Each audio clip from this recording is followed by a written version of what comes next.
Hi, David Prelle, Eron here, talking to you again about another bankruptcy-related topic. This morning we're going to talk about something that's a little more time-sensitive than most of the topics, and that is the stimulus packages that are available from Congress as a result of COVID-19 or the coronavirus pandemic that we're currently dealing with. A lot of people are wondering whether or not those benefits are either available to them or will remain available to them in the event that they file bankruptcy. So we're going to break that down for you a little bit, depending on whether or not you're interested in a personal bankruptcy filing or already in one, or in a business-related filing. On the personal side of things, what most people think of when they think of the stimulus packages, those stimulus checks, those are effectively an advance on your tax refund for 2020, and then that'll all be sort of sussed out at the time that you file your tax return in 2020.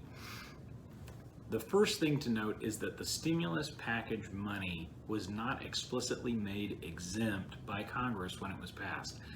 Now, an exemption is a method by which you can keep your assets free from your creditors. Typically, that's going to be things like your house and your car, retirement accounts.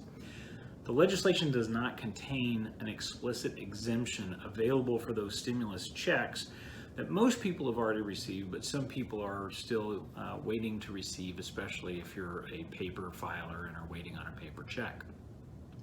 With that being said, the United States Trustee's Office has come down with some guidance for the Chapter 7 trustees as well as the Chapter 13 trustees, indicating that the funds, based on the intent of Congress, should not be taken by the trustee, assuming that all other things are equal.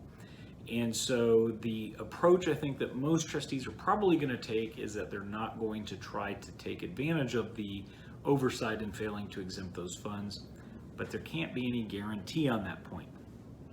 Now, if you are filing a Chapter 13 case and you have already received those funds, one of the big concerns is whether or not the receipt of those funds will constitute income for the purpose of determining how much your disposable income is and how much your payment has to be to your creditors. The answer to that question actually is contained in the legislation and is a very clear no. You do not have to take account of the income that you received. That doesn't count as income, and as a result, it won't affect your plan payment if you already are in a Chapter 13 or if you're planning to file a Chapter 13 case. Okay, the easiest solution to any of these things is to wait, if you haven't filed yet, to wait until you already get the funds and then to spend those funds. That's the absolute safest course, but if it can't be avoided, there are ways around it. All right, what about Payroll Protection Program benefits? That's the PPP for short. This is the big forgivable loan that's available for businesses who have employees. So you take approximately 2.5 times your monthly wages for employees and you get that as a loan, and then that loan is supposed to be forgivable after it's received. You have to wait a few months and then apply for forgiveness. How does bankruptcy impact that? Well, if you're already in a bankruptcy, the legislation doesn't say anything about it, but the SBA came out with guidelines, and they are authorized to pass guidelines for issuing those loans. And the guidelines of the SBA say that if you're in bankruptcy or if your majority owners are in bankruptcy, you are not eligible to apply for the PPP. What's interesting about that is several courts have actually reached this issue. That is to say, debtors in bankruptcy have applied, been denied, and then gone to the courts for relief to say the legislation didn't say we couldn't apply for these benefits, and the SBA is not regulating this appropriately. And several courts have said that's correct, that the SBA overstepped its bounds and it should not have put that requirement in there, and that indeed debtors are eligible. Chapter 11 debtors, being the primary example, are eligible for PPP benefits. So the advice here is that if you are in an active bankruptcy case and you are an employer, apply for the benefits. And as soon as you get denied, ask the court for relief.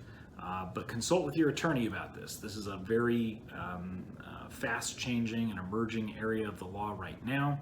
And of course, it will be short-lived because these benefits won't be available for long. So discuss the matter with your attorney, but don't automatically count out applying for those benefits if you are otherwise eligible.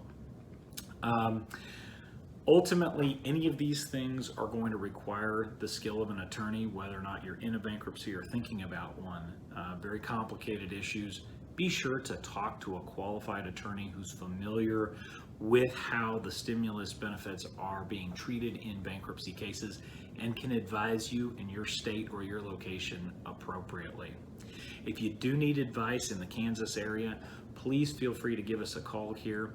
Our number is 316-262-5500.